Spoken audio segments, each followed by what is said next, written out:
This session is on building capacity for economic modeling in Africa with a focus on the African Continental FTA.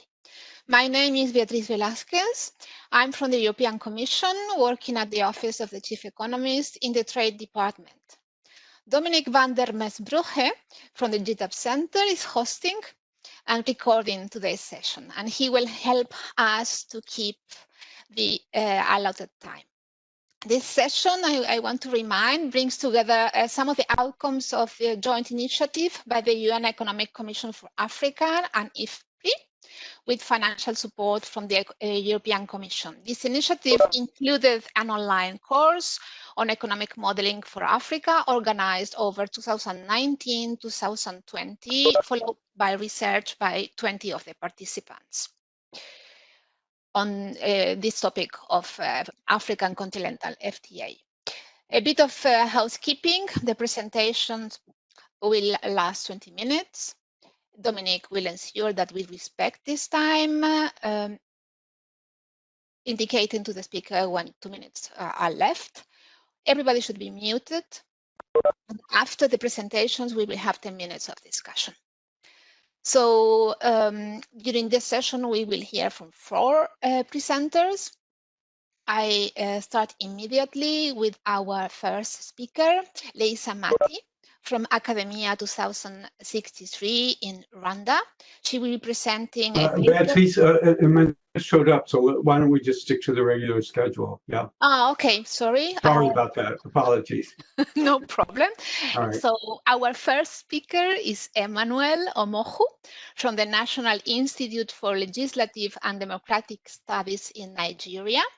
He will be presenting a paper on potential economic and environmental impacts of the African Continental FTA. So the floor is yours, Emmanuel. You can start sharing your screen.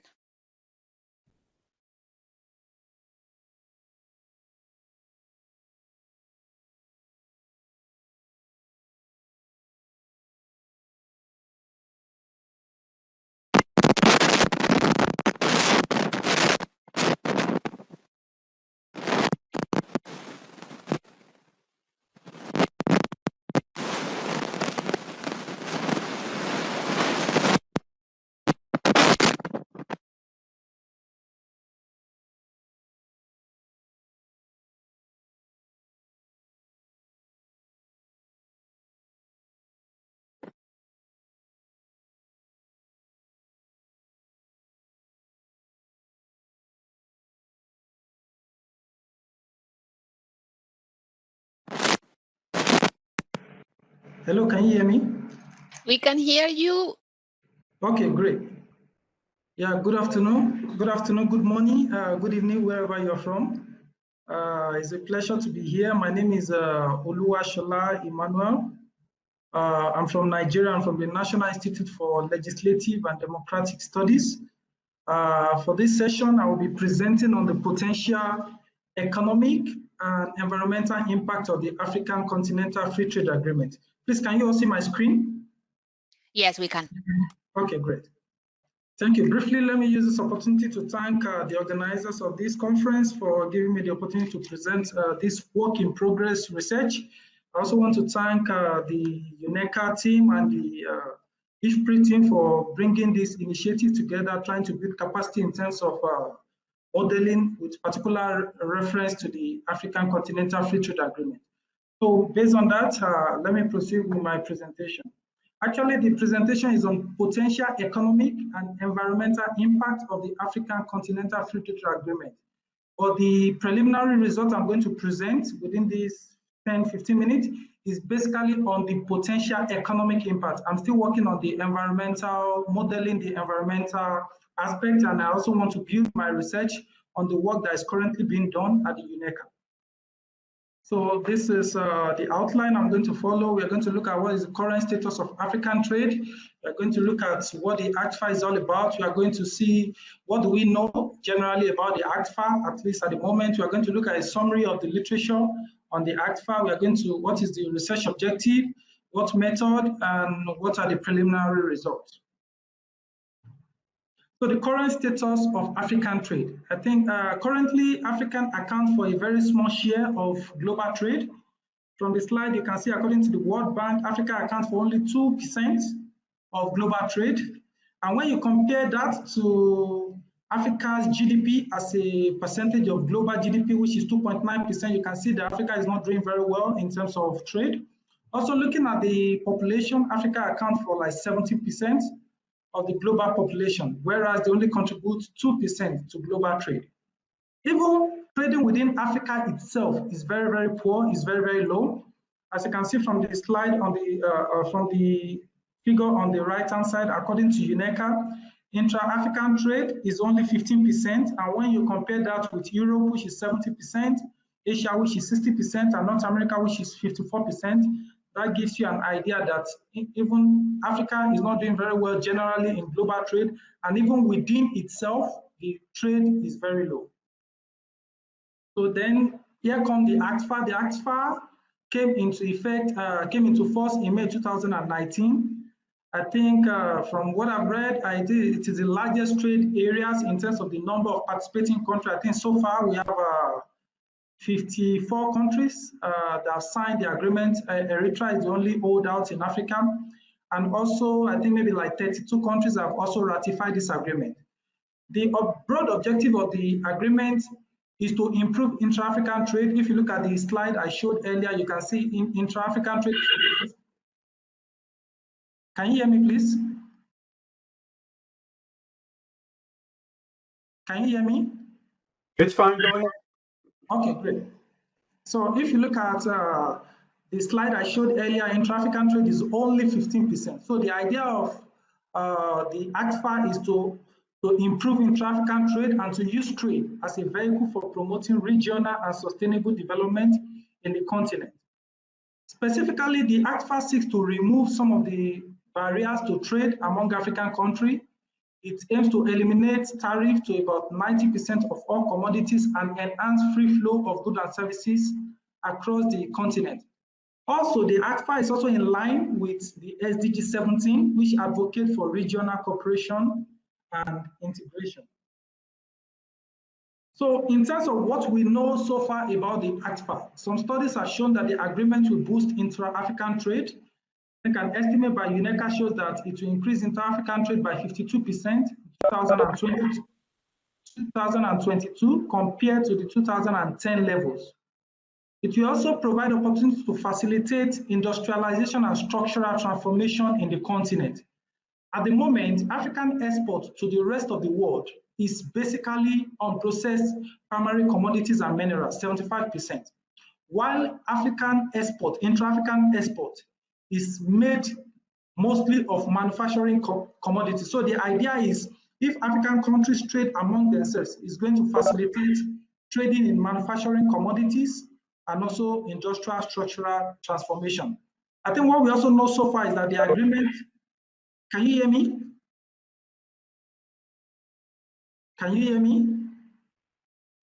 It's fine, just go ahead. If you hear other noise, just ignore it. If we don't hear you, okay, I'll let you know. All right, thank you. So I think one of the things we also know is that the agreement will also increase welfare in Africa. I think it will increase the aggregate welfare, but I think this welfare will vary from one country to the other. I think some country might gain significant economic welfare, while some country might not. So the AfCFTA will also reduce government revenue from trade-related taxes. I think a lot of countries in Africa depends on import duties for government revenue. So implementing the agreement might also reduce some of this revenue. And also in terms of the AfCFTA, there will also be issues raised about the protection of local industries, human rights, labor rights, gender, environmental issues. These are some of the issues that we know that have come out in terms of the agreement. So in terms of this is just a summary of the available literature I could find as far as the African Continental Free Trade Agreement and similar agenda are concerned. I think the idea is most of these studies are very, very interesting. But I think specifically now they focus on only the economic impact of the African Continental Free Trade Agreement. They focus on the impact on GDP, the impact on African trade, the impact on export and import and things like that. So here is where my research comes in. Existing study so far on the AfCFTA have focused on the economic impacts. And this is not surprising. Of course, most African countries, they really want to see how will this affect government revenue, how will this affect our economy. So those are the area of priorities for most African countries. However, in the light of SDG 13, which advocates for the impact, which advocates for environmental sustainability of climate action, I think it is important we also see what are the potential environmental effects of the African continental free trade area. So hence, my study aims to contribute to the AfCFTA debate by investigating both its economic and environmental impact. So the research question, the broad research question, is the African Continental Free Trade Agreement good or bad for the economics and climate actions of member countries? So to answer these research questions, I use a PEP CG model. I use the PEP 1W CG model developed by Lemelin et al. The model is a multi-region, single-period world model and is a multi-country version of the PEP 11 model. For this research, I plan to include an emission module and equation to examine the environmental effects. For this research, I used the GTAP 7 database. That was what I used to calibrate the model. And for this database, originally there are 134 regions or countries, so which I later aggregate to 11 regions or countries. And the 11 regions or countries are the rest of the world, rest of Africa, Nigeria, Togo, Egypt, Tunisia, South Africa, Malawi, Kenya, Ethiopia, Central Africa. And the idea of this disaggregation is because when I attempted to include all the African countries in the GTAP database in the model couldn't run. I think some figures are very small. So I decided in all the sub-regions in Africa, West Africa, East Africa, South Africa, and North Africa, I decided to select 2 countries, the largest economy and the smallest economy. So for West Africa, I selected Nigeria, which is the largest economy, and Togo, which is the smallest economy. I did the same thing for East Africa, for North Africa, and in the GTAP database, I think there's only there's an aggregation of Central African countries. Also, the 57 original sectors in the GTAP 7 database, I aggregate them to 15 sectors. So there are 5 production factors in the model which are unchanged. So the aggregation was done using the method proposed by Robichaud 2015. So based on that, I'll just provide a summary of the result. So when I look at the result, based on some of the sector, I look at the potential impact of the African Continental Free Trade Agreement on sectoral output. And what I can see here is for all the different countries, the African Continental Free Trade Agreement, we have very different impacts on the output of different sectors. For example, if you look at agriculture sector, you can see that maybe the impact of our output will increase, AfCFTA will increase the output of agriculture sector in Nigeria by 0.031%. Whereas for the case of South Africa, it will reduce, for the case of Tunisia, it will reduce the output of the agriculture sector by 0.038%. This is also similar for all the other sectors. I think the idea of this sectoral impact is, the idea is output will engender or will kind of induce some kind of allocation of resources so that to some extent countries will start focusing on areas where they have comparative advantage, since there is no barrier of trade between all these countries. So probably Nigeria might have to focus on areas where they have competitive advantage, whereas they might have to demobilize resources from areas where they think they don't have comparative advantage and they can easily import from other AfCFTA member countries. Also, another part of the result was to actually see the impact of the AfCFTA on bilateral trade, to actually see how AfCFTA will affect trade within African countries. And the first glaring thing there is that you can see that AfCFTA will reduce African countries' trade with the rest of the world. For example, Nigeria trade with the rest of the world reduced by 0.027%. Togo trade will reduce by 8.057%. And as you can see, both trade flow from the rest of the world to African countries and from African countries to the rest of the world. However, in terms of the bilateral trade between African countries, it also varies. You can see some countries, for example, now trade between Nigeria and Togo will increase significantly by 49%, while trade between maybe Nigeria or while trade between Togo and Tunisia will reduce by 11.8%. I want to believe that this might be as a result of the existing regional integration trading system. For example, Nigeria shares proximity with Togo, and there's already a high level of trade between this country compared to, so when the AfCFTA leads to liberalization of trade across the continent, it's very likely that there are some countries where you trade with freely before. There are other countries that from other parts of Africa that will compete. So some countries, in terms of bilateral trade, it will be mixed. Some countries for some countries there will be increase in trade with other African countries, and for some there will be reduction in trade with some other African countries. So in terms of the impact, potential impact of the African Continental Free Trade Agreement on welfare, for the PEP model, they use real household consumption as a measure of welfare. We can see that the African Continental Free Trade Agreement will lead to increase in welfare in all the countries that are included in this study, and specifically there will be an increase, a significant increase in welfare in Togo, and I think in Malawi. The reason for this, I currently do not know, but I know these particular countries will experience significant increase in welfare. But also, as we can see here, we can see that the welfare impact or the welfare benefit of the African Continental Free Trade Agreement varies from one country to another. Some countries will benefit significantly, while some countries will only benefit very small. Also, we look at the impact on GDP, on real GDP of African countries. We can see that Togo will also benefit significantly in terms of their real GDP, while maybe a country like Ethiopia might benefit maybe very, very moderately or very, very small in terms of real GDP.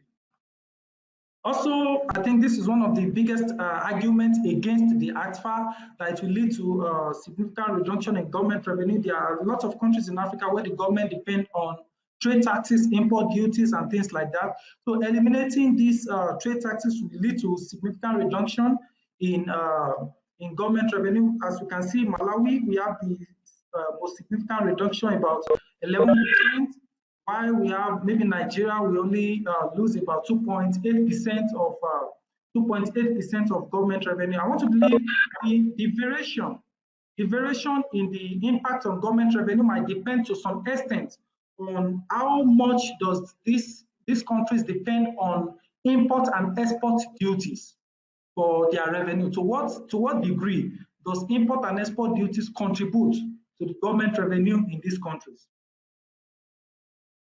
And lastly, I think the reason why I decided to look at the impact on wages is because one of the major reasons why it took Nigeria time to enter into the agreement was because the labor union was saying the AfCFTA will depress wages, there will be lots of labor rights issues. So I decided to look at what is the potential impact on nominal and real wages. And if you look at the graph, if you look at for skilled and unskilled labor, if you look at the graph, you can see that the AfCFTA will lead to reduction in nominal wages. That is what most people see when, particularly the labor union, when they talk about AfCFTA, it will lead to a reduction in nominal wages. But when you consider the price effect, because the AfCFTA also lead to reduction in the consumer price index. So when you compare this reduction in nominal wages with reduction in consumer price index, you see that the real wages, what the wages can buy in the market, also increase, which is a very significant news. So what is the summary of all these results and conclusion? I think the African Continental Trade Agreement will induce a reallocation of resources such that the outputs of some sector will increase and decrease in others in line with comparative advantage. The results suggest that the AfCFTA is poised to improve aggregate intra-African trade, but bilateral trade flow among AfCFTA members may increase or decrease. The increase in intra-African trade will be at the detriment of trading with the rest of the world, resulting in possibly trade diversion. Also, the AfCFTA will lead to improved GDP and welfare, but this will be spread unevenly across different countries in the continent. Also, government revenue will reduce, and nominal wage, of course, nominal wages will reduce, but when we consider the impact of price, real wages will increase. So, thank you. Thank you so much, Emmanuel, and congratulations for the timing. Perfect. I read here in the chat that you have some comments. One from Simon Mevel, who says that there are 38 ratifications. Algeria ratified yesterday, and you have a comment from Antoine Bouet, saying that the comparisons of share of international trade on total trade is not right, because this ratio depends on GDPs and geography. And in the case of Africa, it does not include informal trade. You want to answer to this comment, or you take note? Okay, I'm taking note. Okay. Then you have congratulations for using the PEP. And there's a question from Dominic. Perhaps, Dominic, do you want to ask it yourself, or I read it, as you wish? No, it's a really nice presentation. I was just wondering, since you're using a relatively old version of the GTAP database, you might consider using the most recent release and seeing how much your results change using the new release, because I would imagine that trade relations and trade policies have probably changed quite a bit between the version 7 you're using and the version 10 that most others are using right now. Okay, thank you for that comment, Dominic. There are a couple of questions from Antoine Bouet. If you want to ask them, Antoine? Yeah, in fact, yeah, my first question was concerning the comparison of share of intra-regional trade in total trade, because it depends on between, for example, Africa and Europe, or between Africa and North America at the same date. I mean, it depends on GDP, geography, so you cannot compare directly. And in the case of Africa, it does not include informal trade, which is big in Africa. And I was wondering, what is the public closure in your model, because you mentioned a big decrease in total government revenue, and if you could give more explanations about the result concerning Togo. Okay, you want me to? But congratulations, Emmanuel. Yeah, congratulations for your presentation. Okay, thank you, Antoine. Can you repeat your question about? I think you asked one question about closure and Togo. Can you repeat it? I didn't get them clearly. No, two different questions. First, what is your public closure? Public closure. And second, can you explain the results concerning Togo? Because the increase in welfare is large compared to others. Okay, all right. Thank you for your question, Antoine. Yeah, with respect to the public closure, I think I just used the default public closure in the PEP model, which is government expenditure is fixed and government saving is variable. So that is the default model that is the default closure in the PEP model, and that was what I used. So government expenditure is fixed, government savings is variable. Then with respect to Togo, well, I can't really explain, because I was still trying to even look at the initial trade data for some of these countries, particularly looking at the initial trade, the initial trade duties between all these countries, and also looking at the initial trade data for all the countries to try to understand why Togo is a bit stand out among these countries. But at the moment, I can't really say specifically that this is the major reason why I have this significant result for Togo.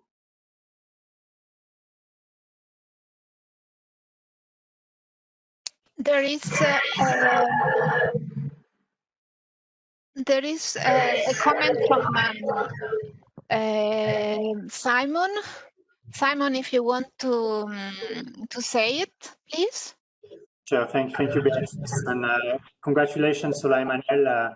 not just for the presentation, but for what you have done so far. I just want to say that the four of you are going to present, as Beatrice said, followed the course and then undertook the research project. And so it's quite impressive how much you have done already.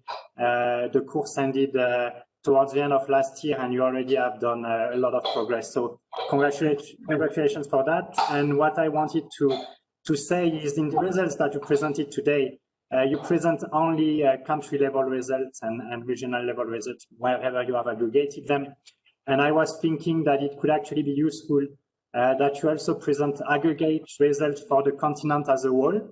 I think this would also be interesting to see how your results compare with existing literature, and also based on what Dominique said about the change in trade between GTAP 7 and GTAP 10, that would also give us a good indication of where we stand for Africa as a whole based on your results. Thank you, Beatrice. All right, thank you for that comment, Simon. I think in the previous version, I know I did something like that, but this one I probably mistakenly left it out. But I think I will note that comment, and I'll probably revise the paper to include an aggregate Africa. You have congratulations from Zeb Duabro, and we have still 4 minutes for questions if somebody else wants to come. Beatrice, maybe I could add just one further thing. This is Dominique.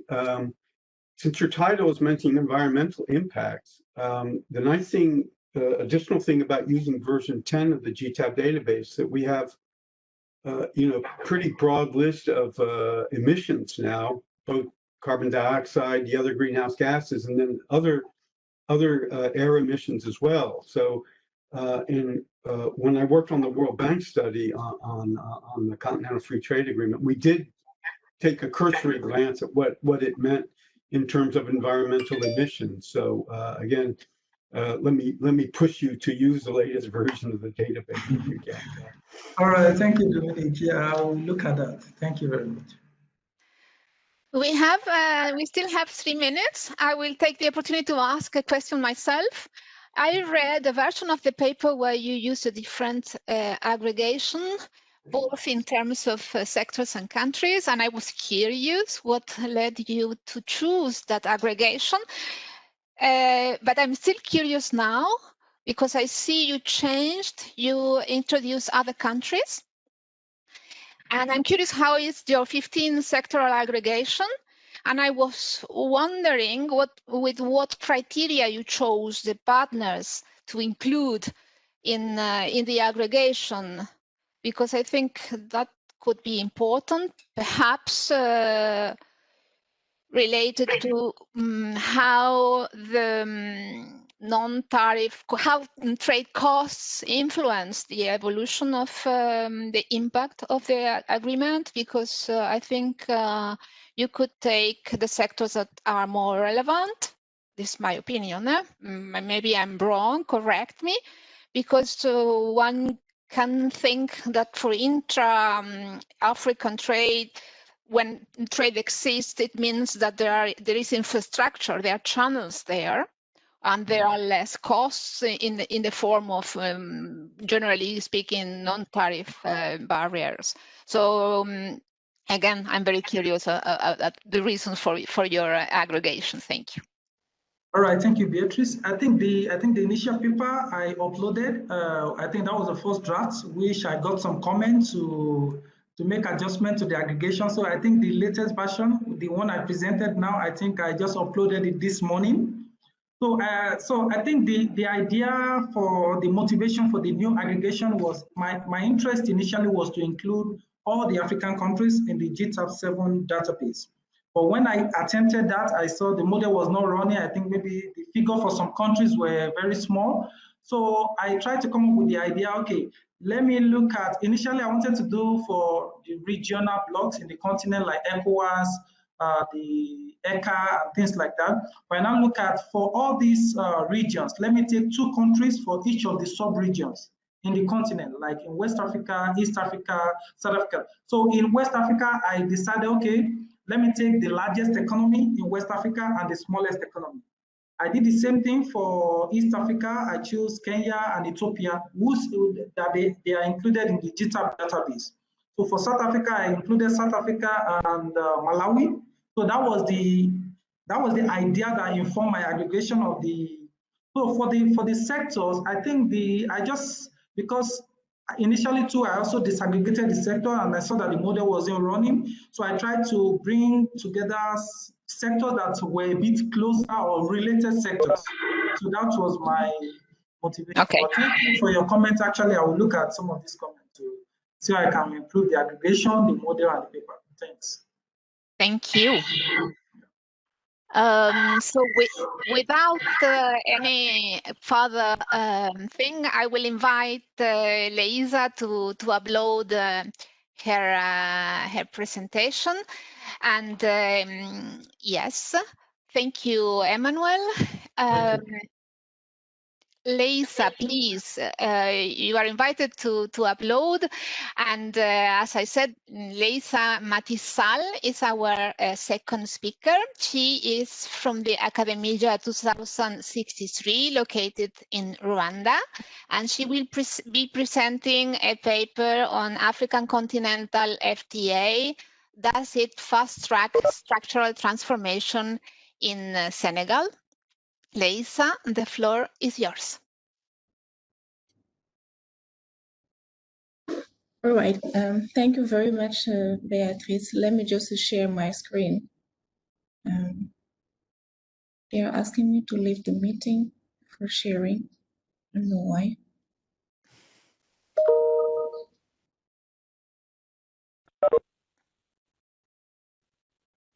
We don't see anything yet.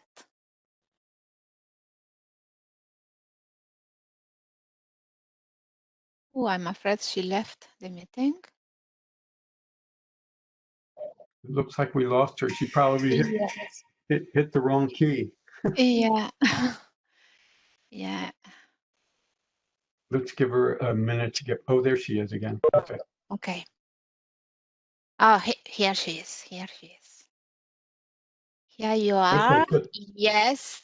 Yes, perfect, Lisa. We are starting looking at your, try to put it in the present. Yes, exactly. Full screen mode and presentation. Thank you. We see it now. The floor is yours.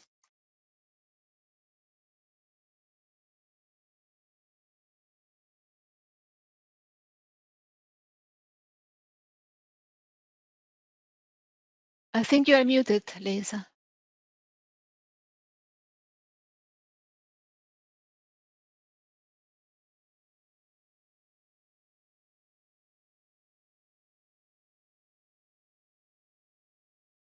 We cannot hear you.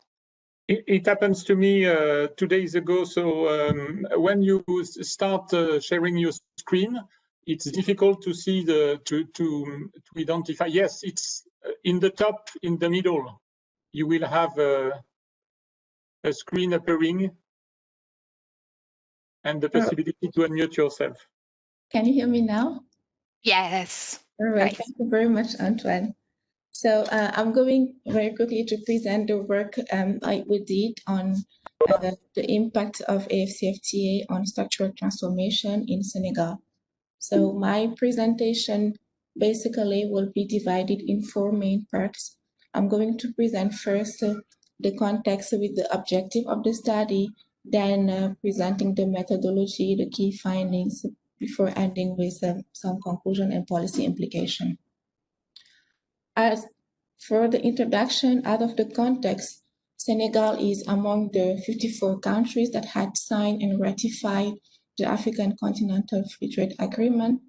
And also, as part of its development plan, the country has implemented a plan called PSO, or Senegal Emerging Plan, with the objective to achieve the structural transformation of the economy and to boost the growth. So to set the scene, let me start by clarifying what we include in structural transformation. And structural transformation is defined here as the transition of an economy from low productivity and labor-intensive economic activities to a higher productivity and skill-intensive activities. Why are we really interested in this topic? So we all know that international trade plays a key role in this process as it allows countries to really transform their production structure. And several authors have shown the link we may have between trade and the level of industrialization of the economy. When we look at the literature on structural transformation, we see that export structure is a good predictor of economic growth, and therefore it can help understand, the underlying knowledge that make a country very competitive.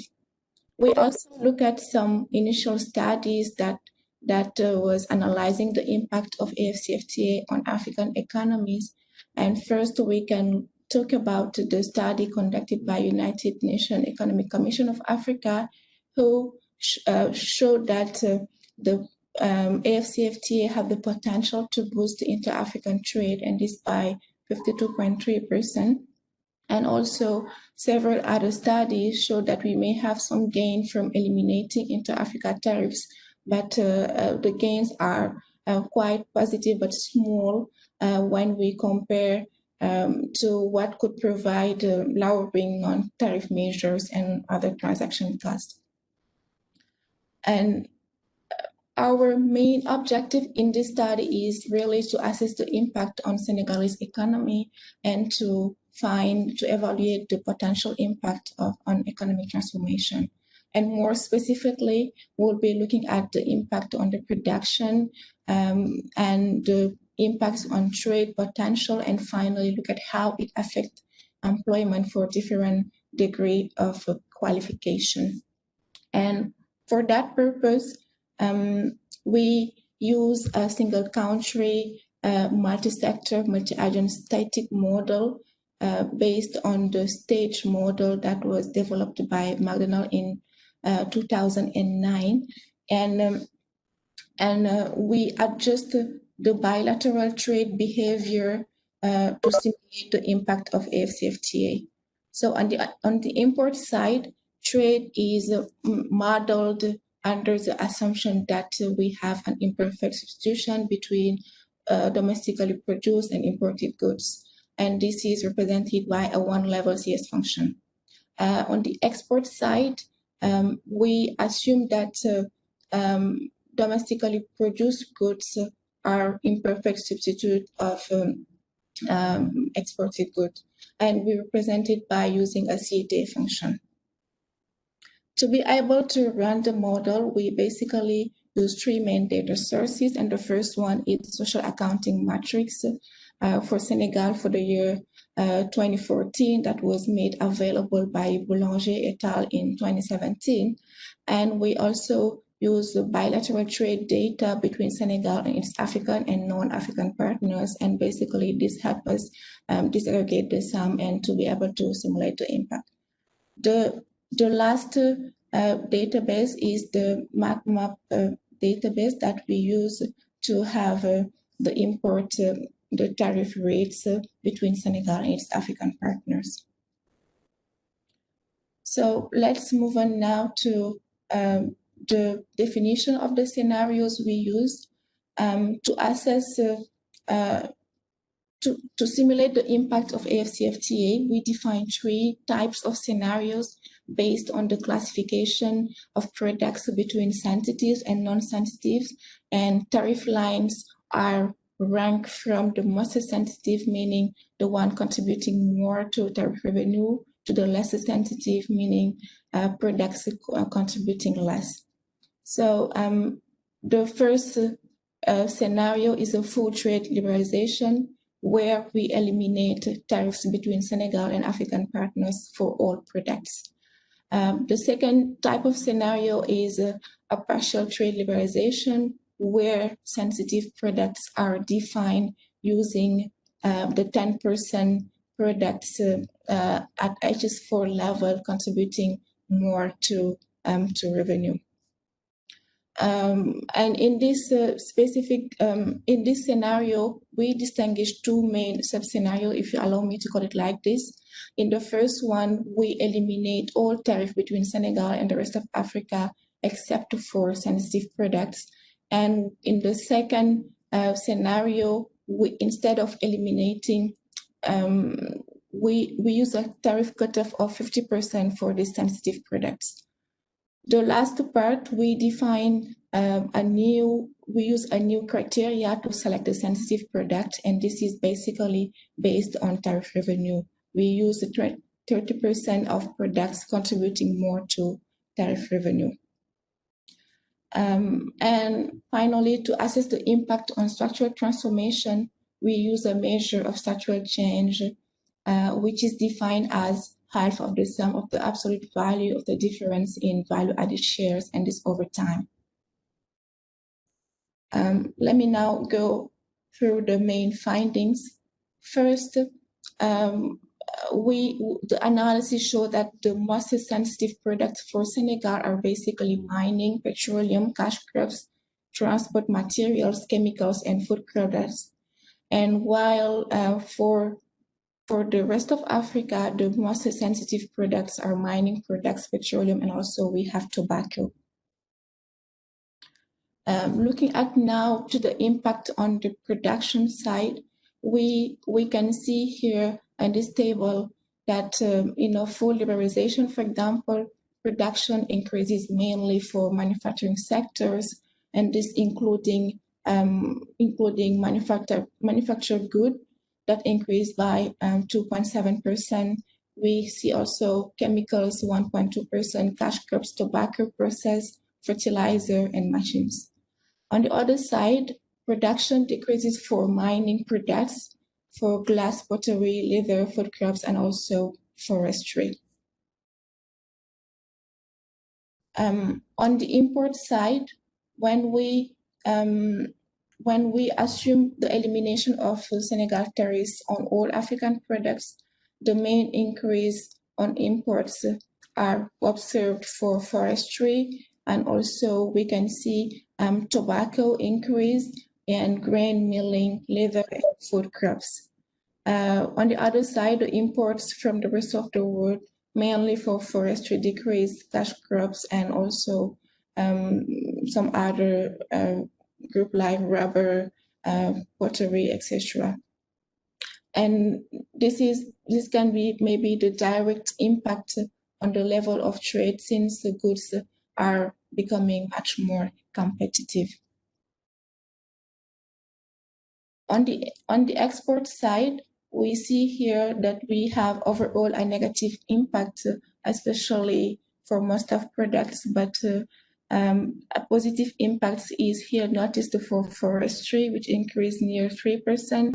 And also we can see some other groups like fishing, mining, textile, clothing that has a positive impact.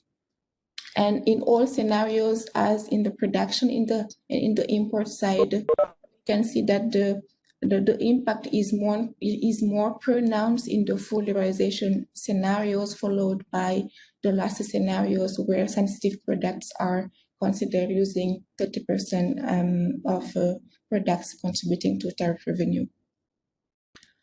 Let's move on now to the impact on household income and welfare. And as we can see here, we have a positive change in terms of income, and this for all scenarios. But the main point we notice here is that the change is more pronounced for urban households who are benefiting more from the change of income. And still, the impact is higher in the full liberalization scenarios, followed by the fourth scenarios where sensitive products are defined use tariff revenue. The same pattern hold when we look at the equivalent variation by household and consumption, and here urban households are having a higher positive impact.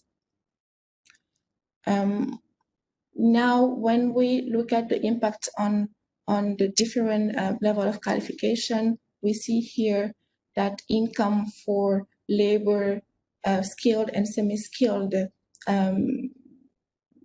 households are or workers are higher, and this in the full liberalization scenario. And the scenarios that is closer to the full liberalization is the one where we still select sensitive products using tariff revenue. We calculated also the structural change index, and here, as we can see, we see that the full liberalization has the potential to change positively the structural change index, and then we can say that AfCFTA has the potential to increase the structural transformation of the economy. To sum up a little bit what I presented here, first we saw that the most sensitive products for Senegal are mining, petroleum, cash crop, transport material, chemicals, and food crops. And then on the Africa side, mining products are the most sensitive, petroleum, and also tobacco. We see that also the full liberalization has a positive impact on household consumption and also affect the production structure with a high impact on manufacturing sectors. Another result maybe is the choice of sensitive products is critical and may have several implications, and this should be taken into account as I think African countries have to define the list of products they have to include in this group. We saw also that liberalization can increase household income, and this especially for urban households for the case of Senegal. Finally, the AfCFTA has the potential to foster structural transformation, as we can see in the index, in the variation of the index for the different scenarios. And our results suggest also that the criteria based on tariff revenue may be the one closer to the full liberalization scenarios.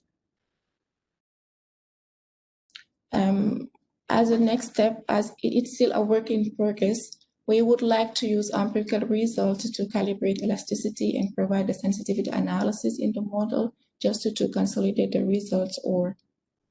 And also, given the long-term process of structural transformation and the fact that the definition of sensitive products is far more complicated than what we have presented here, and also the progressive elimination of import duties, we would like to expand the analysis using a dynamic model that will suit better. The third point is on the use of ad valorem equivalent for non-tariff measures that we may include in the model, since they are a great part and the main constraint in the trade in Africa. And lastly, we would like to use the macro result from the CGA model to simulate the impact on poverty and also on employment. I'm going to stop here, and I'm looking forward to your questions and comments. Thank you. Thank you, Leisa. There is a question from Antoine Bouet. Antoine, please. Thank you very much, Beatrice. Congratulations, Leisa, for your very professional and timely presentation. I think that this is a work in progress, and this is really interesting. I have my concern. It's not a concern. First, it is about sensitive products. I'm a little bit surprised by the fact that in the list of sensitive products there is mining and petroleum and so on. So maybe Dominique has something to say about that, because he's an expert of sensitive products, and so he has done some great papers with David Laborde on that. But I'm a little bit concerned by that. My point is about structural transformation, which I see, but maybe it's an old visions of structural transformation that I have. It's not only, it's more than a change in productivity. it's more than a change in productions by sectors. It's also, you know, in my mind, but I may be wrong, the fact that the economy is less in agriculture and more in industry and services. There is also the fact that employment jobs are less in agriculture and more in industry and services. So it means that it is also associated with a rise of productivity in agriculture. So I think that this is really important for your paper if you want to focus on structural transformation. It's also with the more productions of high value products and also more productions at processing stage rather than unprocessed products. So this is my main concern. I think that you should, in the future, work with non-tariff measure. There are some recent new estimates of ad valorem equivalence of non-tariff measure in Africa, and it would be very interesting to implement them in your model. But congratulations, Maison.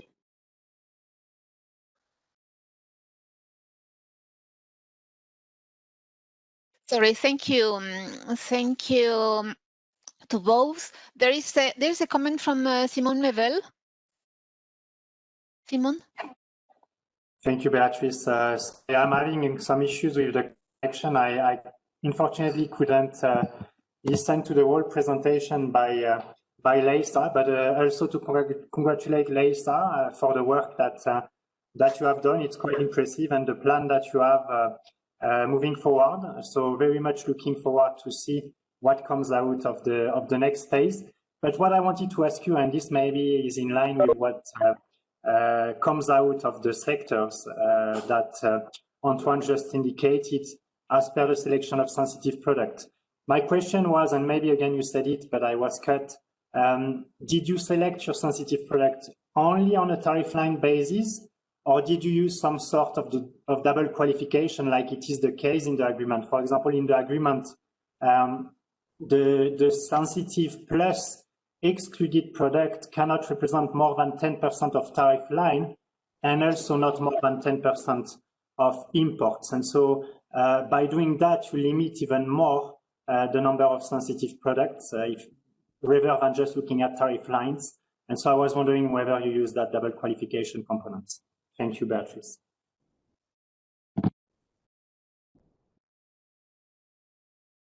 Can I come in? Of course, yes, it's up to you. Okay. Thank you very much, Antoine, for all comments, and also Simon for the questions. Regarding the sensitive products, in the second scenario, for example, we use a threshold of 10% of tariff lines, meaning that we are not selecting more than 10% of tariff lines to take into account what is mentioned in the protocols. But what we did also is to make sure that we are not selecting products, for example, that are contributing to 70% of tariff imports. So we restricted the selection of products to make sure that the share in tariff revenues does not exceed 30% of the tariff revenue of Senegal. And yeah, Antoine, you got it right. We use just the tariff line criteria to define the selection of sensitive products, but this is definitely a first attempt to define a list, because as you know, in the protocol, in the agreement, we have to eliminate the tariffs within 5 years, and this cannot be a 1-year period. So maybe using a dynamic model, we will be able to simulate the elimination of the 9% of tariff lines between 5 years, and for the sensitive products within 10 or 13 years. But this has not been done in this version of the work. We did just consider tariff lines and also the second criteria on tariff revenue to make sure that we take into account those two dimensions. I hope that it's clarify a little bit what has been used so far. There is also another question regarding the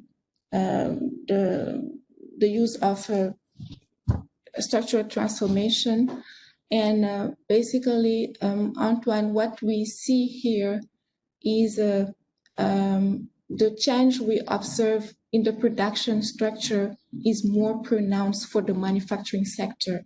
So agricultural products are basically changing less than what we can observe in manufactured transform products. And that's why, we think that this has a potential to boost structural transformation as we are moving from primary products, non-processed, to some manufactured food products like grain milling, like tobacco processed, etc. So that's what I can add here. Thank you. Thank you, Leisa. There is a question from Sadio Diallo. Sadio, please.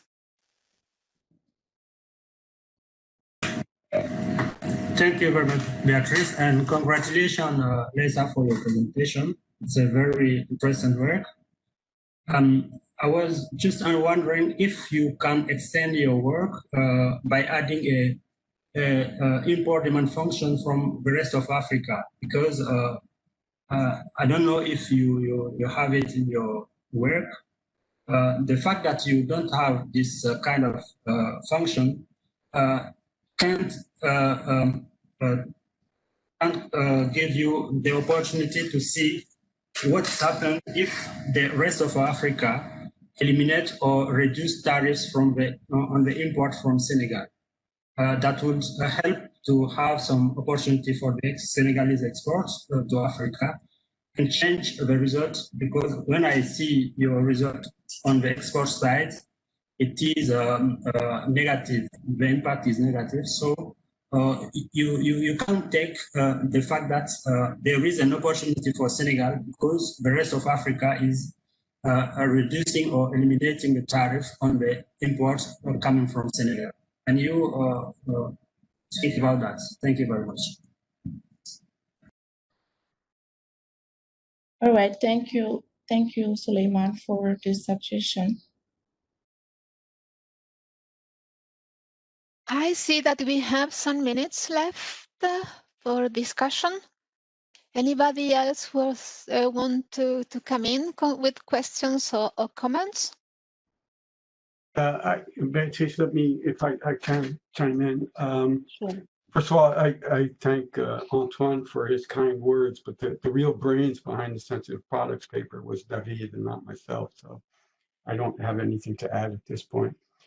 In terms of structural transformation, I mean, when I think of other free trade agreements, there are a number of other elements. Some are perhaps easier than others to implement, but certainly I was thinking of scale economies might be one opportunity for a country. I mean, Senegal is a relatively small country, so having a larger market in which it can operate in with duty-free trade would be one area where you might get some structural change. Another important one, and certainly that was the case in NAFTA, was kind of global, well, at least North American reallocation, but even global to some extent, reallocation of investment. So there was just huge inflows of FDI into Mexico, and it basically became a fairly significant production platform in certain sectors.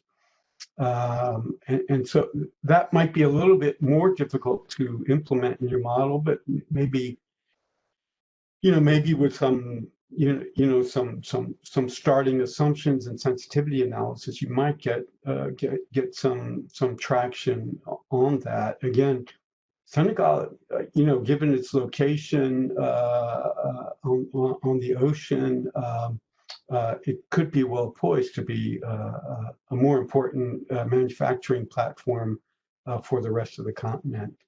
I mean, those are just two ideas.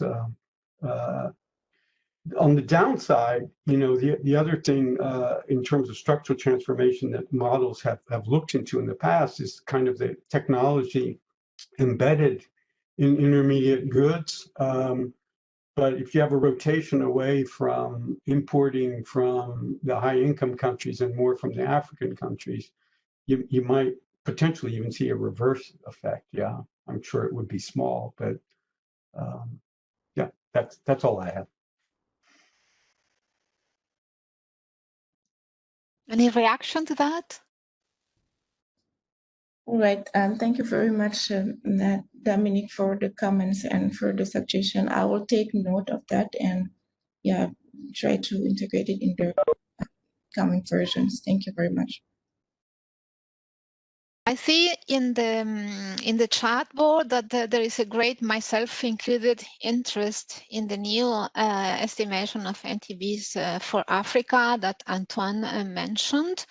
I was wondering, I had a question, but you answered it already. I was wondering, Lisa, when you mentioned this alternative for further work, what you had in mind for NTBs, if it was something different.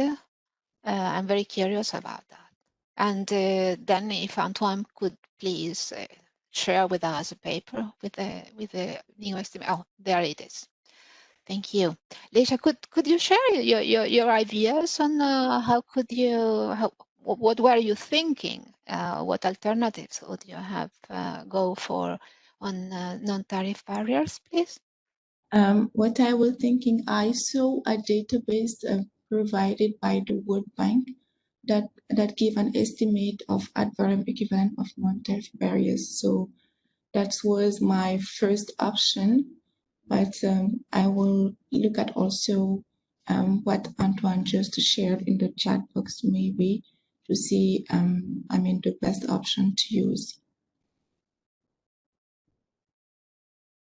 The World Bank has updated those estimates, by the way, with UNCTAD. When we did our study on the Continental Free Trade Agreement, we were hoping to get the newer ones, the updated ones, but for some reason, I think they just weren't ready yet. So we did use the old World Bank ones, but I do know that the new ones are much lower apparently than the old World Bank estimates. We have still 2 minutes. If anybody has another question, is welcome to come up now. Otherwise, I will congratulate Lisa and thank her a lot and the participants for the questions, and would invite our third speaker to share his screen. Lisa, if you could stop sharing your screen. Yeah, indeed. Once Lisa stops sharing, then Radwan can start. Let me introduce then our third speaker is Radwan Raouf from Mohammed V University in Morocco. He is presenting a paper on the impact of the African Continental FTA implementation on the Moroccan economy, a CGE modeling assessment. So Radwan, the floor is yours, please. You can start sharing. We don't see it yet. It's all right. But we hear you, that's good. If you start the presentation mode, yes. Not yet seeing it. Okay, that's okay. Not yet in the presentation version, but we see your slides as you wish. You need to go to your slideshow, I think. Yeah, but sharing on full screen. Yeah, but click on the slideshow button at the top of your screen. Yeah. When I pass now, it's good. No, that's right. Not yet. You can also do it at the bottom. Or is it F5? If you hit F5. Oh yeah, also. Try other thing. I will share on the screen.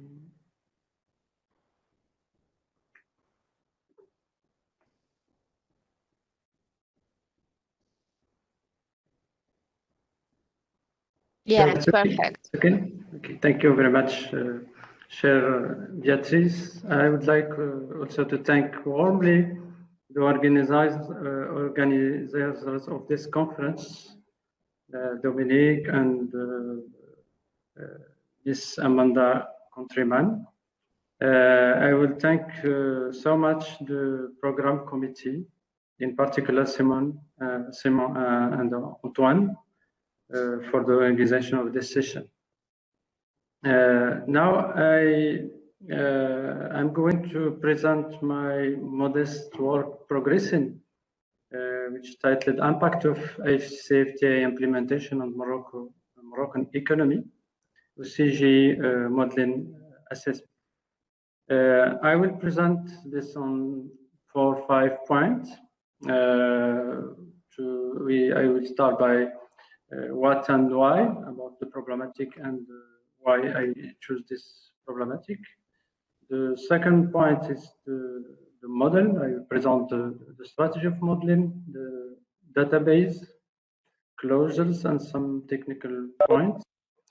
The third point, I will talk about some key findings, which I can take away from this work. The fourth point is about conclusion, and I will start by next step, what I can implement in the future. So the problematic and the justification. We know that the early of this year, Africa entered a new stage in its regional integration with the establishment of the AfCFTA agreement, which is an opportunity for many African countries. Morocco is among the countries that have seen it and are in the process of ratifying this agreement. This trade liberalization will open a market of more than 1 billion potential consumers for Morocco. We know that relation with the African economy not exceed 4% in 2019 for Morocco. That's remain very, very weak, but this agreement can offer more opportunities for Morocco.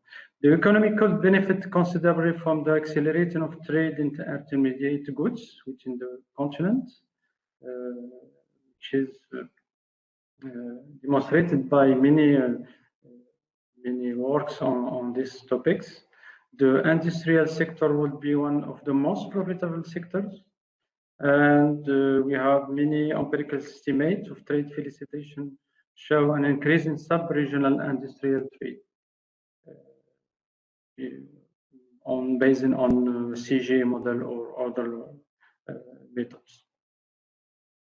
The role of trade liberalization on dynamics of growth and development. We have a large literature on these topics, which can give more spillover effect, technology transfers, productivity, market access, and so on. Another point, I think that's very important to say here, that now consensus about the impact of workplace on growth in the case of developing country. We have some consensus about this impact on developed country, but it's not the same for developing countries. Very interesting to study these topics. The assessment represents also a growing interest for public decision makers, and particular in Morocco.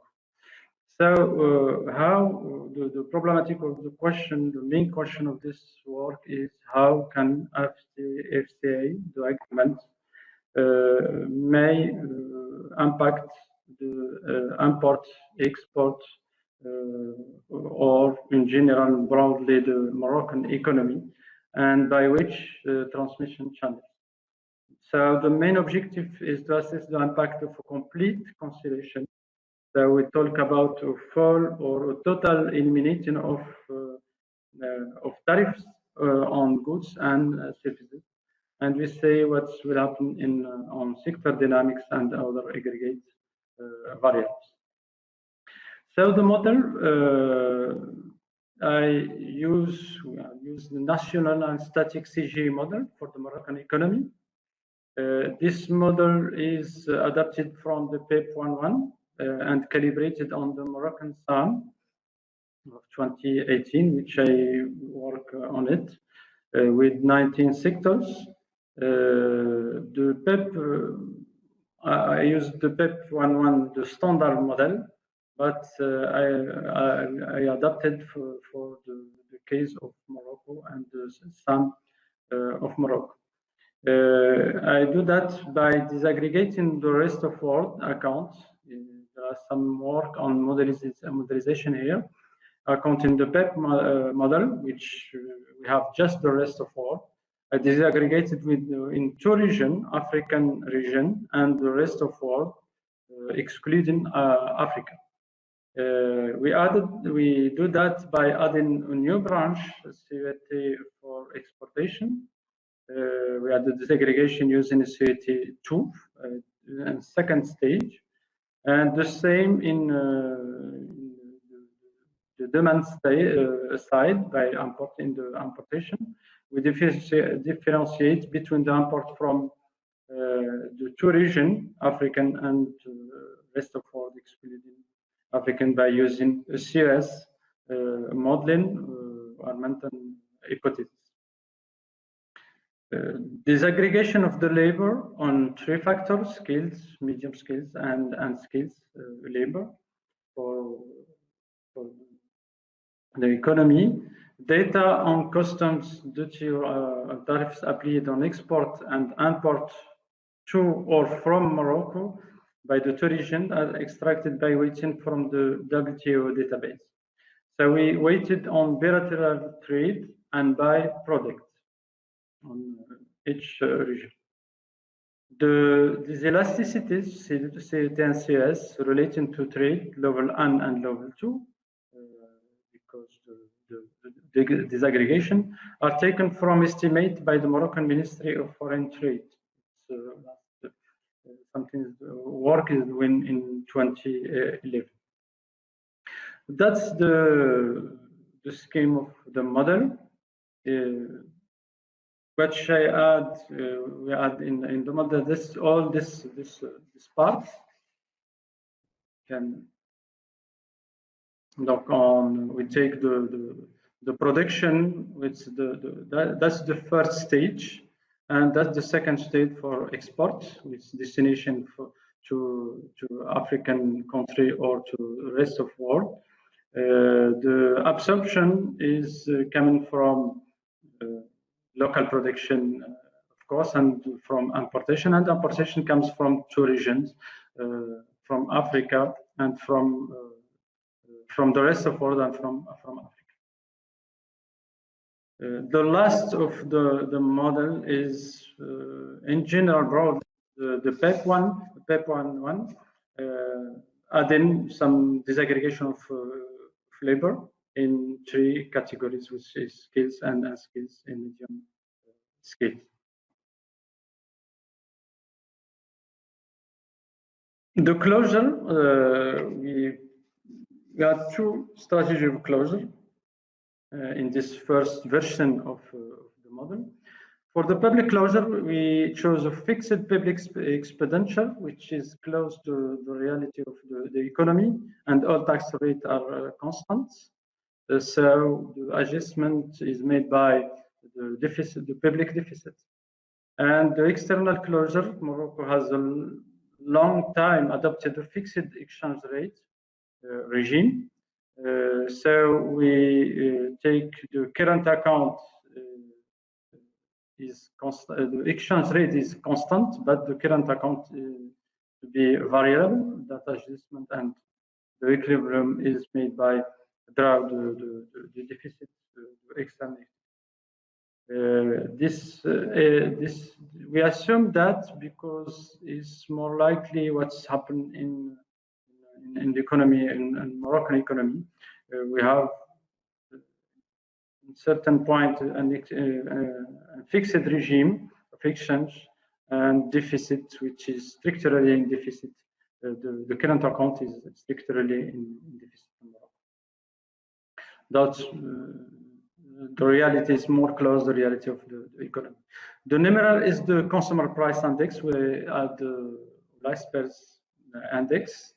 And the simulation, as I said later, is just cancellation of all tariffs between Morocco and African partner in services and in goods.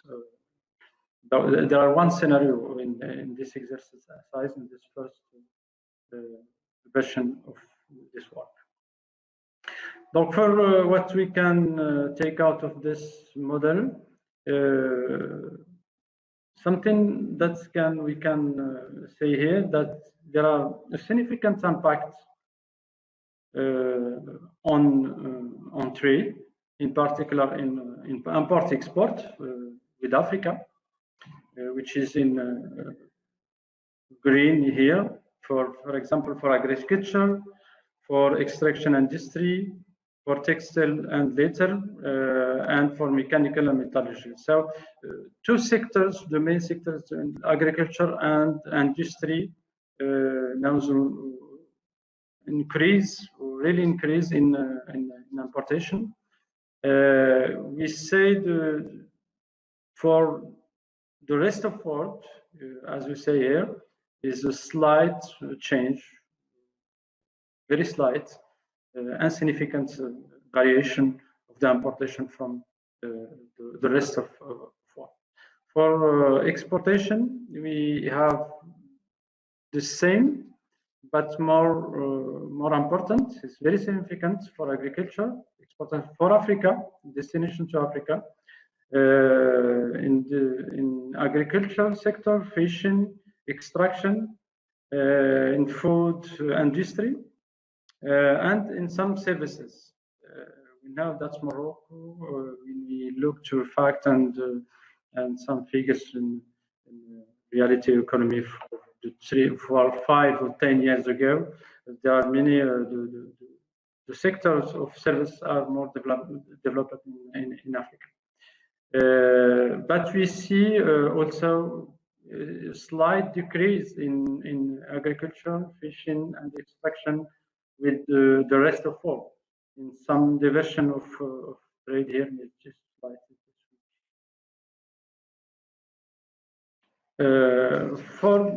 When we look at the labor demand, in general, the impact is very low, just slight variation.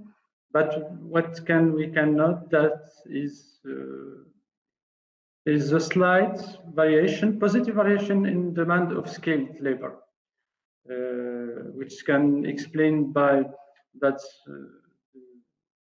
the decrease in exportation of some industrial sector which use more skills than unskilled labor. For the change of demand, it's not very strong, but it's green. So in that we have some increase in the whole of sort of product of commodities here for household,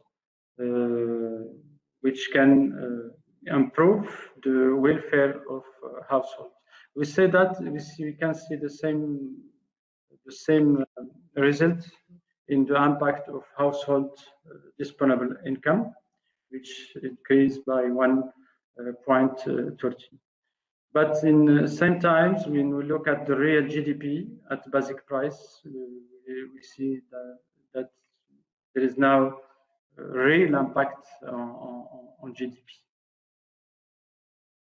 What we can take out to resume this presentation and under the opposite the assumption of complete liberalization, and according to the model and all hypotheses on the model, the most significant increase in exports in agriculture sector by 24%, in fishing 70%, food industry by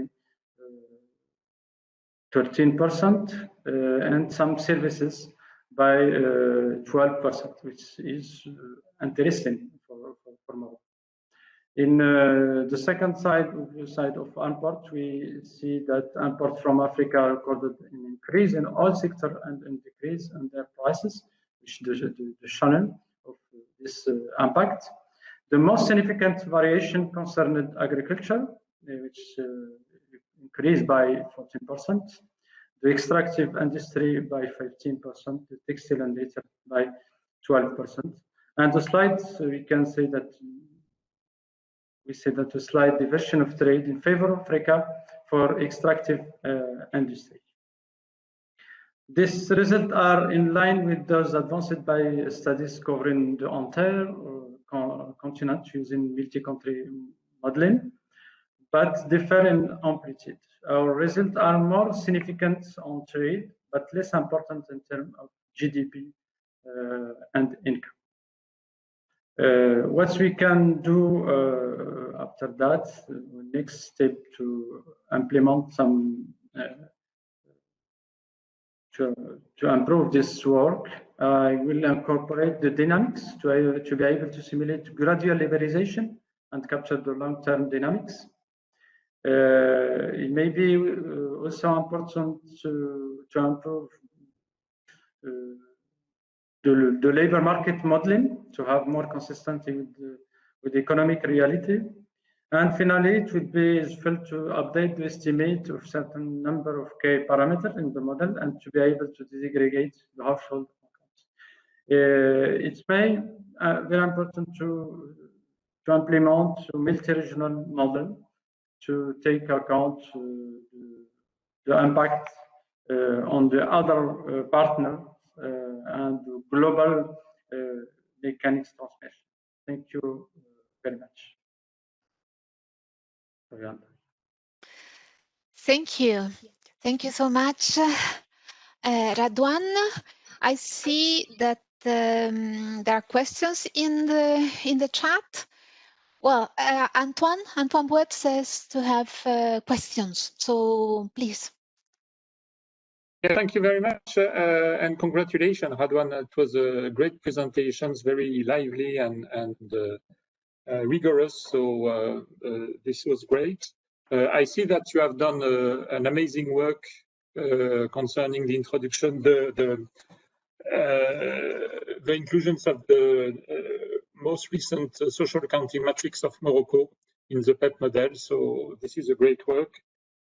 I was just wondering if you selected the right methodology concerning the calculations of aggregate tariffs, because you weight tariffs by bilateral trade, if I understand. Yeah. And you have, if you do that, you have an endogeneity bias, because you weight tariffs by something that depends on tariffs.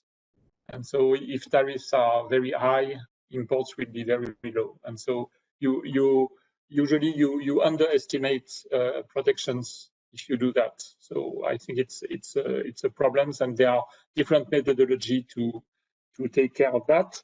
The public closure, if I understand well, so all tax rates are constant, of course, except the custom duties, and public expenditures are constant, which is good because it means that the provisions of public goods in the economy is not modified by the shock, but it means that the public deficit is increasing?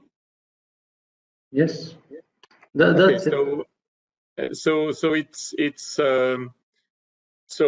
I think that you should consider maybe a sensitivity analysis with a consumption tax or an income tax, which compensates for the loss of public revenue coming from the loss of custom duties, in order to make also an analysis of the case of the government which doesn't want to increase the public deficit when opening the economy to the AfCFTA. It would be important in terms of understanding the implications of the AfCFTA, but also of an expansionary budget policy. So it would be important. And I think that you should also consider the introductions of sensitive products. But again, congratulations for your very good work on the AfCFTA and Morocco. Thank you. Thank you very much, Antoine. Well, you have also a comment from Simon Mevel.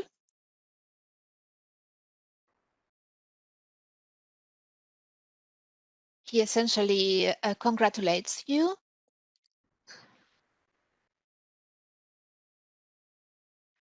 I have a question. If nobody is anybody coming up with questions, please. Any?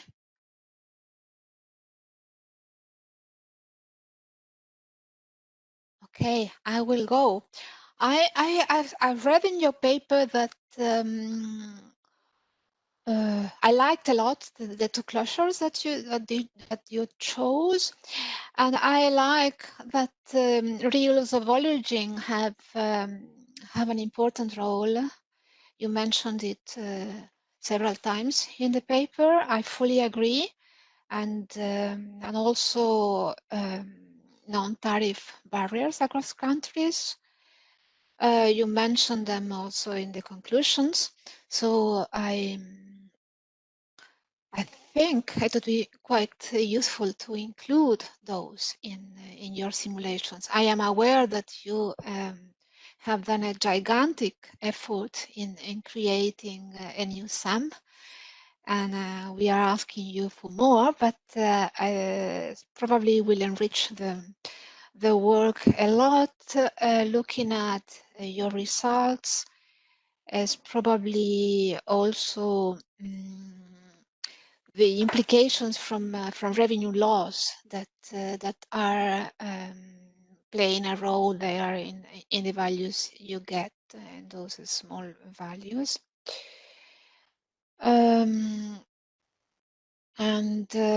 Yes, I have another, but I will leave if there's somebody else who has a question. We have time yet. We have plenty of time for questions.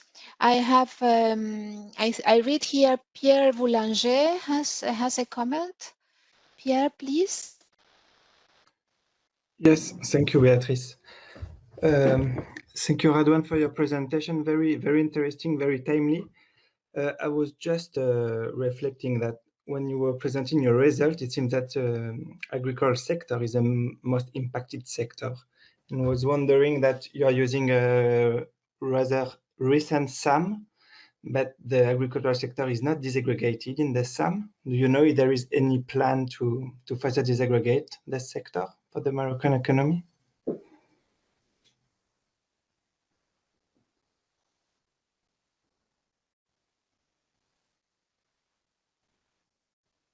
Radwan, do you want to answer? Okay, thank you. Thank you very much for remarks and all questions, Simon, Antoine, Pierre, and Beatrice. For the first question or remarks from Antoine about the public closures, when we look the public finance in Morocco, when we have shocks, external shocks or internal shocks, it's always the public deficits which vary very highly, sometimes between year or 2 years, we can pass from 3% to 9%. So the government can't stop can't vary or decrease the expenditure, but more flexibility on deficit public. So it's about this beyond this fact I chose this public closure. Yes, for the origin of roads, I mentioned this in the paper. It's something that's very important for Morocco. When we talk about by this, I can answer the question about the disaggregation of agriculture. But I add, there are now not just the agriculture, but the industry, and in particular, automotive sector. And the origin of roads is something that's very, very important for Morocco and for, I think, for the whole of partner or African countries. If I take the automotive sector, for example, we know there are 2 countries in Africa, South Africa and Morocco, which is more consistent and more competitive in this sector. But it's more difficult to export this product in the market or in African market because there are now at this moment now agreement about this. So now one rule for the agreement. I think that some experts talk about this recently to talk about if there is possibility to create or to talk about another agreement in this agreement about automotive sector. So the origin of rules is something we know that's very difficult and can be a factor that's limited the flow or the trade between Morocco and other African countries. In the model, really, I don't think about this for the moment, for this version of the model, but how we can model that in CGE model as the same for NTBs. Certainly in the future, then I expected to look at that. For the government,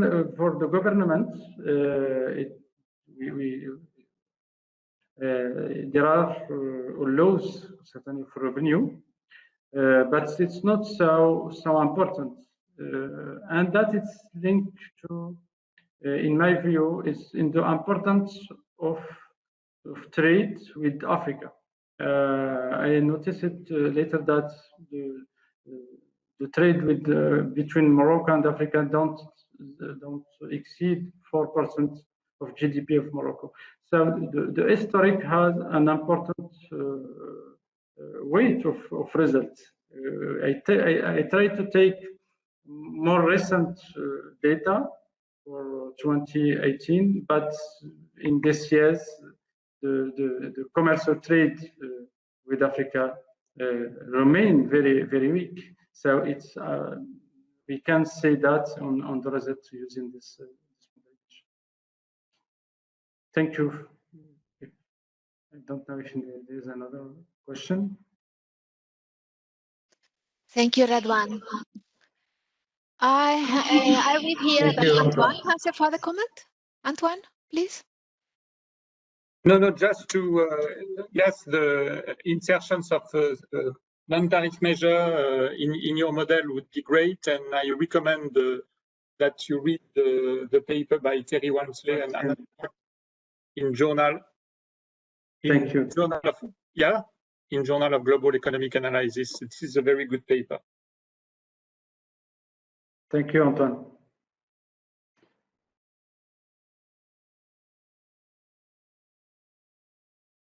We have still 3 minutes. I don't know if anybody else. Okay, I can just add something about the agriculture, Pierre. Absolutely. Yeah.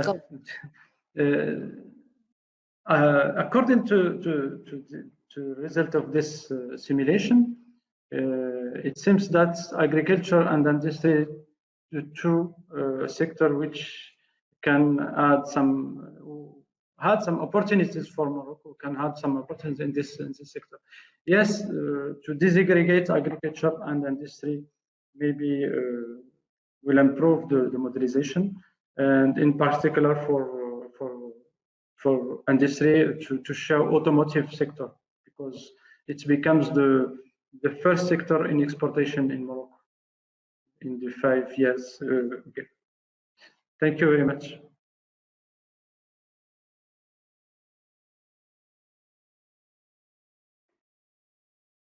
Two minutes left.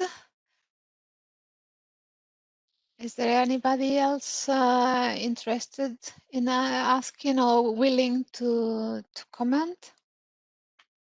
I think we can move ahead, Beatrice, if there's no one else. Yeah. Perfect. Please, Radwan, could you stop sharing so I let our next speaker to share her screen?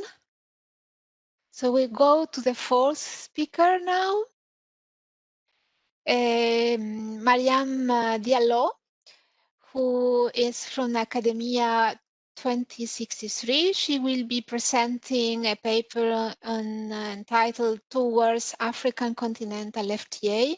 What are the fiscal and welfare implications for Senegal? Mariam, please, the floor is yours. If you could share your screen. Thank you, Beatrice. I'm trying to. Welcome. Can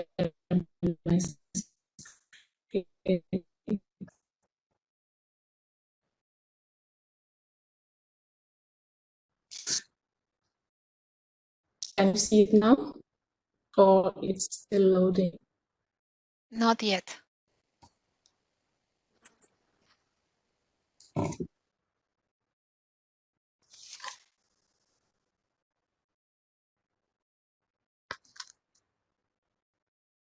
But we hear you. That's on the positive side, but we don't see your screen.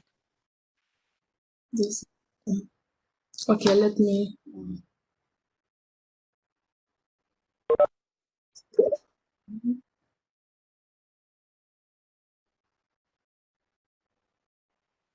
There you go. Yes, we can see. Okay, now you can see. Okay, thank you very much, Beatrice, and good morning, good afternoon to everyone, depending where you are. My name is Mariam Diallo, and I worked as an associate scientist at Academia 2063.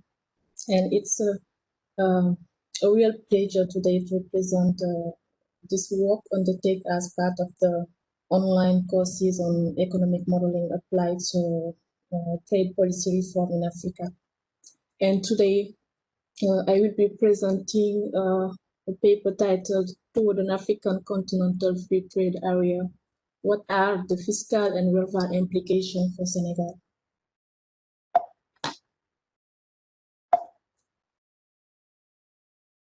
Okay. So my presentation, can you see my next slide? Because it seems that I'm having some internet issues here. We see the outline. Okay, thank you. So my presentation will be organized into 5 sections. I will start with by discussing the context and the objective of the paper in the introduction section. And second, I will give a descriptive analysis of Senegal trade structure and government revenue. Following that, we will go over the methodology that was employed here, and then the result of the seizure model will be presented, followed by the conclusion and policy recommendation.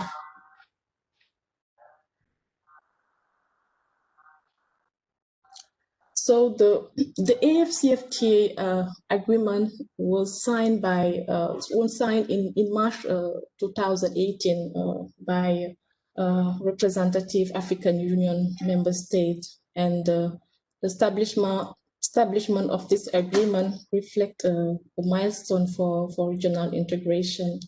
And Senegal is one of the countries that signed and ratified the agreement. And regarding the effect of trade liberalization, existing studies have found that this agreement could generate positive impact at the continental level. But the aggregate numbers mask a lot of heterogeneity of outcomes across countries. And we see here that at the country level, there is mixed results on fiscal effect. For example, some studies show that trade liberalization would generate tax revenue losses in Ghana and Togo. On the other hand, study found that tax revenue gain in Lesotho and Tanzania. On the welfare effect also, there is mixed result across country. And due to the heterogeneity between African economies, I think question remain whether each country will benefit from this reform. So here the purpose of this paper is twofold. First, we would like to investigate the macroeconomic, fiscal, and welfare impacts of tariff education in Senegal import from the rest of Africa. And second, we propose alternative scenario to offset the negative impacts of fiscal revenue, if there is any, of course.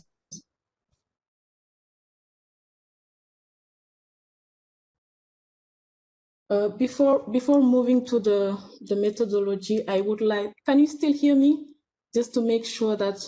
Yes, okay, yes, go on. So before moving to the methodology, I would like to present some descriptive analysis on the import and tariff in Senegal. And the graph on the left present the share of import from Africa on the x-axis and the tariff rate on the y-axis. And you can see that for most countries, intra-Africa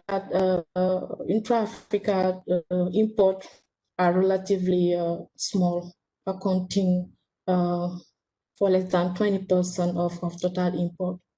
And for the case of Senegal, it represents 17.5%, and the tariff rate is quite small, 6.5%. And the table on the right presents the share of tariff by sector.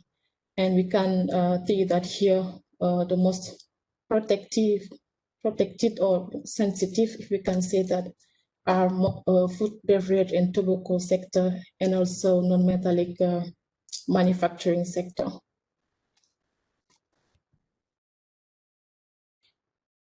These figures show the structure of government revenue in 2014, and we learn that the government draws its income mainly from taxes, and we see also from the table that import taxes represent only 10.2%. Now let's move on to the methodology. Regarding the data sources, we used the 2014 social accounting matrix built by Boulanger et al. Thank you, Boulanger. And the sum was designed. The sum was designed, I think, for the stage model. And in order to calibrate it, we did some adjustment, and we also consider an aggregate version of the initial sum with 21 industry and 21 commodities, 3 categories of labor, etc. Data on import, export, and tariff come from the GTAP 10, and the paper adopts a single country standard static CGO model, PEP 11, developed by De Calloway and all. And we did also some adjustment by including a set of equations and regionalize also wood prices of import and export to reflect the multilateral trade.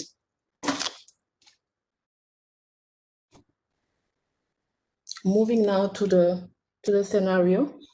So here's 4 scenarios are designed.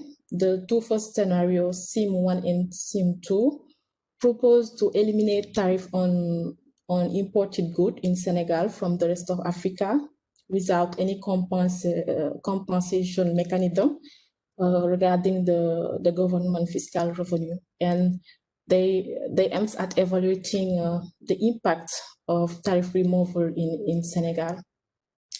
Now, in order to mitigate the effect of tariff revenue loss resulting from this agreement, the implementation of this agreement, government need to explore alternative way of increasing the tax revenue. So here we SIM 1A, 1B, we propose alternative way to offset the gap by increasing value-added tax rates on 2 type of goods, food, beverage, and tobacco, and information and communication.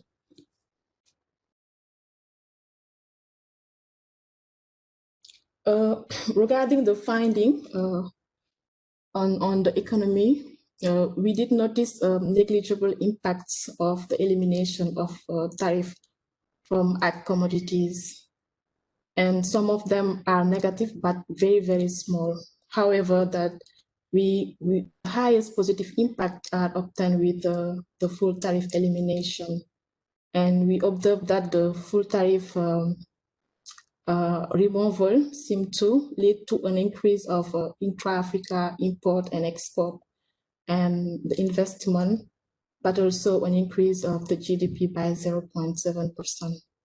And there is also a positive impact of trade openness measured by the share of export in GDP.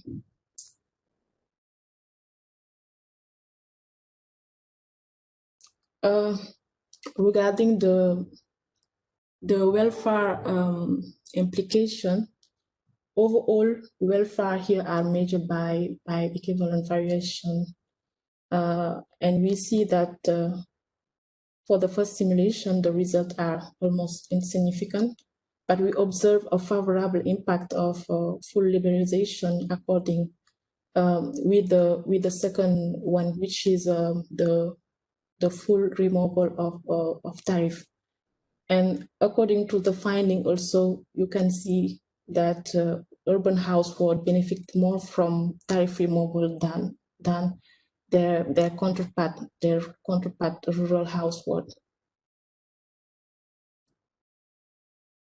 In terms of income taxes, the findings suggest that the reduction of tariff on ag sector result in a decrease in the government fiscal revenue.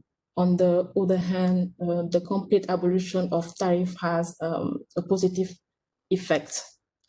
And one of the explanation is that the tariff losses are offset by gain in other sources of fiscal revenue, such as direct and indirect taxes. And you see here we have an increase of direct taxes and indirect taxes in the second simulation.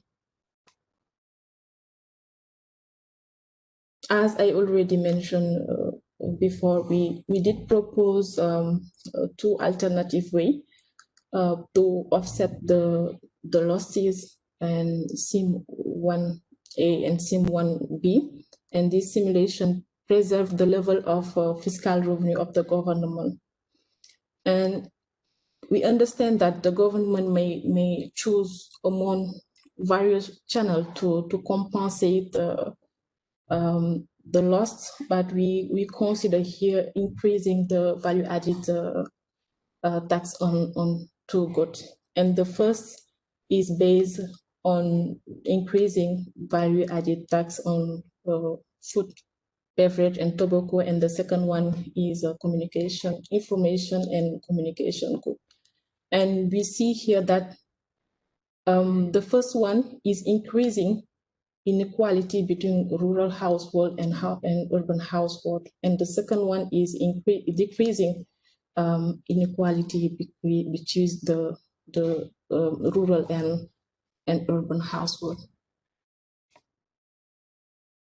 As conclusion, we can say that the finding indicate relatively small gain from tariff elimination, and Senegal will face a tax revenue loss when it liberalizes its tariff with the rest of Africa. And the finding suggests that also the full tariff elimination have a favorable fiscal and welfare implication on the Senegalese economy. But we found also that urban households have larger gain compared to rural, and the type of tariff rationalization will affect the two type of households also. So since the tariff level are low in Senegal, and we did present that in the descriptive analysis, we think that the largest impact in this agreement will most likely come from the changes in non-tariff barrier and other trade facilitation. So we would like to include also non-tariff barrier in our analysis. And finally, we would like also to do a sensitivity analysis to test the robustness of the result. I have here some references, and thank you very much. Thank you, Mariam.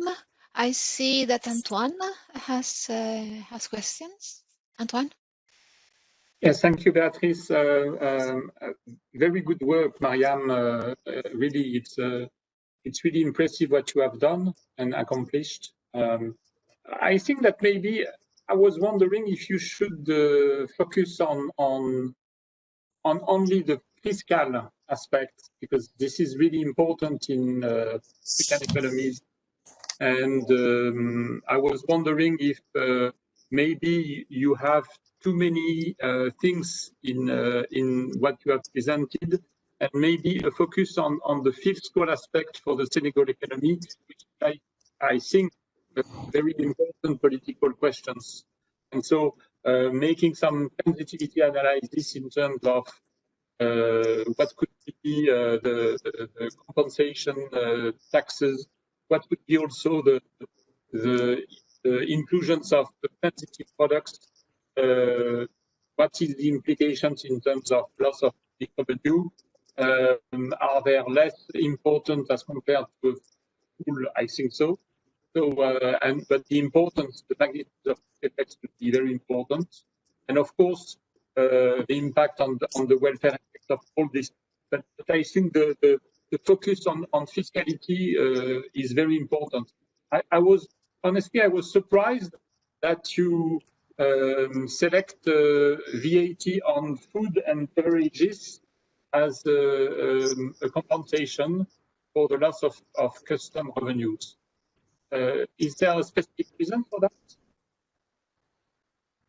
Yes, can I answer to this question? Or Absolutely. Okay, thank you. So, I mean, we choose these goods because of the high share in the budget consumption for both rural and urban, and we wanted to see how this will affect the inequality between the two. And the second one, the communication is more important for rural than for urban, sorry, than household, for urban than rural, sorry.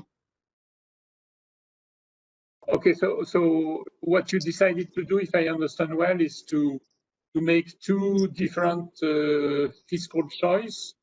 one that favors rural households and the other one favoring urban households. This is what you have in mind?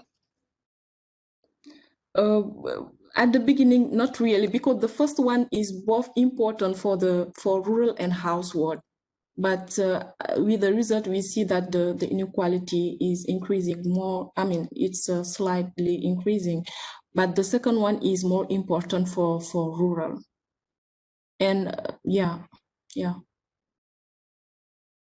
Okay, I think that you have to maybe to work in this direction, because there is something that I do not understand very well. But I think that your paper would be very good if it's focusing on the fiscal aspect for the Senegal economy. Thank you. Okay, I want to also to answer this first question, because the main objective of this paper was to focus on fiscal implication.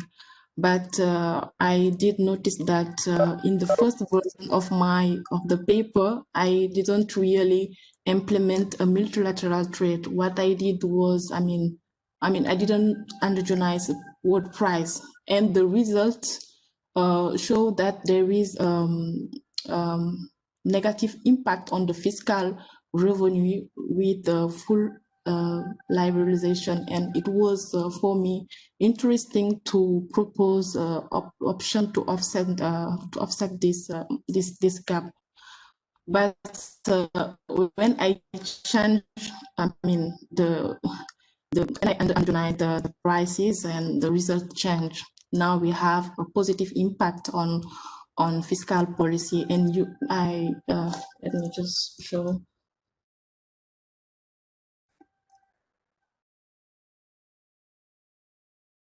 And this positive impact was induced by, okay, I'm trying to, no. Yes, this positive impact was induced by the increase of indirect taxes and direct taxes. So they compensate the gap with the gap in the loss of tariff. But the main, at the beginning, the main objective of this paper was only to focus on fiscal aspect of this agreement. Yeah, thank you. But if I can, yeah, what you are doing is that you endogenize the VAT, the augmentations of the VAT tax in order to fully compensate for the loss of custom revenue. This is what you are doing, or you select exogenously the augmentation, the variations of the VAT tax? What I did, the VAT. What I did, I increased the VAT tax in order to offset the gap in the total taxes. I mean, now there is, yeah.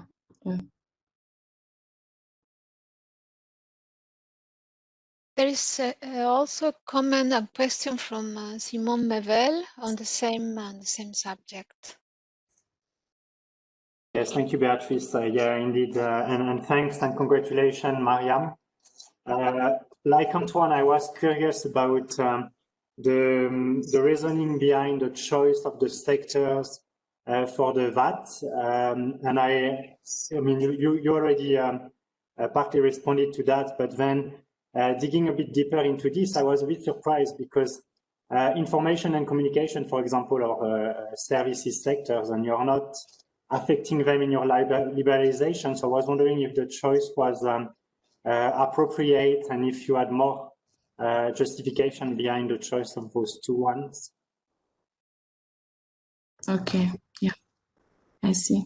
Thank you. Thank you.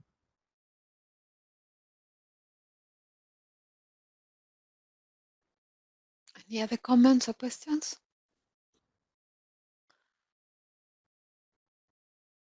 If not, I would thank everybody. It was these were 4 very interesting papers covering 3 of the 38 countries. I hope I didn't mistake the number. Senegal, Morocco, and Nigeria. Excellent papers, very promising. So with this, I wish you a very nice day, afternoon, or evening. Thank you. Thank you, Beatrice, and thank you, presenters. And we'll see you tomorrow. Yeah. Exactly. Thank you very much. Bye-bye. Thank you. Congratulations to everyone, and thank you so much, Beatrice. And I know it's late, so thank you so much for accepting to share the session. It was a pleasure.